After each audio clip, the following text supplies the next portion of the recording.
विजय गौरव आर्या, क्या कुछ लोगों को ये सिखाने की जरूरत हो गई है कि देश सबसे पहले है, देश के लिए आपको सबसे पहले सोचना पड़ेगा? विरोध ठीक है आप कीजिए, अगर आपको ऐसा लगता है कि विरोध करना है, सरकार का विरोध करना है, सवाल करना है, तो इसमें तो कोई मना करता नहीं है। लेकिन क्या कुछ लोगों को ये समझाने की जरूरत आ पड़ी है कि देश सबसे पहले है और देश विरोध के नाम पर आप कुछ भी नहीं कर सकते? श्वेता, जो आज तक नहीं समझा वो अब क्या समझेगा? और मुझे नहीं लगता कि इनको समझाने की जरूरत है, क्योंकि पता सबको है कि देश सबसे पहले है। लेकिन अगर कुछ लोग नहीं मानते इस चीज़ को, या फिर अपने नैरो पॉलिटिकल इंटरेस्ट्स, अपने जिसको कहते हैं संकीर्ण जो राजनीतिक इनके इंटरेस्ट हैं, उनको आगे रखते हैं, या अपनी आइडियोलॉजी को देश के आगे रखते हैं, तो फिर इनको ये भी पता होना चाहिए कि सीधे सीधे इनके देश के साथ टकराव होने वाला है। ये बात होगी, क्योंकि एक ज़माना था जब ये जामा पहनते थे ना फ्री स्पीच का, ये जामा पहनते थे कॉन्स्टिट्यूशनल अथॉरिटी का, ये जामा पहनते थे फ्रीडम ऑफ एक्सप्रेशन का। अब लोग वो चूरन खरीदना लोगों ने बंद कर दिया है, ये सब एक्सपोज हो गए हैं। अब देखिए, सिक्स फॉर जस्टिस ये जो ऑर्गेनाइजेशन है, ये प्रोस्क्राइब्ड ऑर्गेनाइजेशन है, ये सपोर्ट कर रहे हैं सीधा सीधा दिशा रवि को। कह रहे हैं कि साहब आपने दिशा रवि को जेल में क्यों डाला? आपका क्या लेना देना भाई? देश का कानून है, देश का कानून अपनी चाल चलेगा। जिसको देश के कानून को जो ठीक लगता है, भाई कुछ देश की धाराएं लगाई होंगी उसके ऊपर, तब जाके एक्शन लिया है, उस पे ये लोग आ गए। तो वो हर काम करेंगे जो देश के इंटरेस्ट के खिलाफ है। तो श्वेता, हमें ये देखने की जरूरत है कि ये लोग कर क्या रहे हैं और इनको हराना। अब ये समझाना आप हमारे भाई हैं, आप भूले भटके हैं, ये कहानी पुरानी हो चुकी है। अब ये माल बिकने वाला नहीं है। अब सीधी सादी बात है, या तो आप देश के साथ हैं या देश के खिलाफ है। परविंदर सेठी जी बताइए, देश के साथ, देश के खिलाफ, लेकिन क्यों ये सब? एक समर्थन की जो बात आप लोग करते हैं वो क्यों करते हैं? दिशा रवि को लेकर के समर्थन दे रहे हैं, दीप सिद्धू को लेकर समर्थन दे रहे हैं, ऐसी क्या मजबूरी आ गई? मैं आपको पहली बात तो ये कहता हूं कि देश के सम्मान से ऊपर, देश की सुरक्षा से ऊपर कुछ भी नहीं है हर एक भारतीय के लिए। इसलिए मीडिया और भारतीय जनता पार्टी के लोग सर्टिफिकेट बांटना बंद करें। अरे कौन सर्टिफिकेट किसको दे रहा है सर? देखिए, कौन सर्टिफिकेट दे रहा है? खुलकर के खिलाफत क्यों नहीं करते आप लोग? जब आप लोगों से सवाल पूछ लेते हैं तो आप लोग कहते हैं कि सर्टिफिकेट बांट रहे हैं। सर, सर्टिफिकेट की जरूरत हर हिंदुस्तानी को है। सर्टिफिकेट की जरूरत हर हिंदुस्तानी को है जो देश के लिए सोचता है और देश के लिए खुद को आगे रखता है। आप लोगों को मिर्ची क्यों लग जाती है? फोन दिया गया है जिसमें आवाज क्लियर नहीं है। मैं कहीं और बैठा था, मुझे यहाँ शिफ्ट कर दिया गया।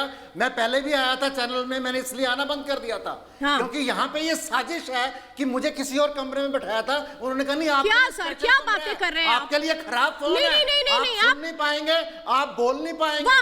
अभी आपको सर, मुझे एक बात समझ में नहीं आती, जब मैंने आपसे कह दिया कि आपके सर्टिफिकेट की जरूरत नहीं, तो अब आपको अचानक से मेरी आवाज भी नहीं सुनाई देगी, मेरे सवाल भी नहीं सुनाई देंगे। पहले आप मेरी आवाज क्लियर करें तभी मैं सुन। अरे उससे पहले तो आपको मेरा सवाल सुनाई पड़ रहा था ना सर। ये स्ट्रैटेजी बना ली क्या आप लोगों ने कि जो बात आपको समझ में नहीं आएगी उसमें कहेंगे हमको सवाल नहीं सुनाई पड़ रहा? सवाल नहीं सुनाई पड़ा तो आप जवाब कहां से देना शुरू कर दिया?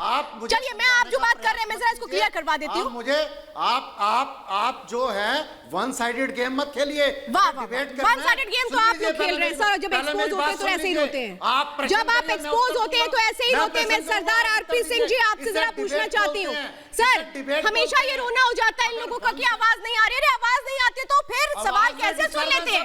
इन तक शायद उन लोगों की आवाज नहीं पहुंचती है जो देश के लिए सोचते हैं और देश के लिए बोलते हैं। जो बात कह रहा हूं, आरपी सिंह जी, आप उस बात को क्यों नहीं मानने के लिए तैयार? ये मैं आपकी बेबुनियाद बातों को मानने के लिए नहीं बैठे। क्लियर नहीं है। आरपी सिंह जी बोलिए। सुंदर जी, मेरी आवाज आ रही है आपको? हाँ, आपकी आवाज आ रही है सर। मेरी आवाज आ रही है? आपकी आवाज मुझे आ रही है। सुनो, दीप सिद्धू देश हित में काम कर रहा था, देश में काम कर रहा था, ये बताओ। तो लोग वहां पर लाल किले में पहुंचे थे, वो देशभक्त थे जो देश के विरोध में जरूरत समझने का ऊपर से नीचे फेंका, पान किया, और वहां पर जिस प्रकार से लाल किले पर जो अवहेलना करी, वो देश हित में था या देश विरोध में था? अगर आवाज क्लियर नहीं होगी, जो लोग देश विरोध में काम करके वो देश विरोध में। आप तो सिर्फ तो यार तो इस देश के लिए जाने दीजिए। आप कैसे मिशन को भूल गए, कैसे वरियाम सिंह को भूल गए, कैसे 12 साल के बच्चे को भूल गए जो आगे खड़ा का बोला चला तो उसका गुलाम दे दोगे आगे? कैसे वरियाम सिंह को भूल गए जिससे का छोटा है, जब मेरे पीछे पत्थर होता तो उसका बोला चला लो। और आज आप उसी लाल किले पे जाकर यहाँ पर जिसके लिए देश में सिखों ने देश के लोगों को शांति दी, तो जाकर वहां जाकर पकड़ा के नीचे फेंक दिया। अरे कम से कम ऐसी मत करो। आप ये सब आवाज आ रही है, आप सब आवाज आ रही है, आपके सूट नहीं कर रहा। सुरेंद्र चौहान जी, आपको अगर आवाज आ रही है तो आप भी बता दीजिए मुझे सर। कि क्या जब देश के लिए हम पूछते हैं, हम ये पूछते हैं कि देश विरोधी ताकतों को मजबूत करने का काम कौन कर रहा है, तो क्या आवाज आना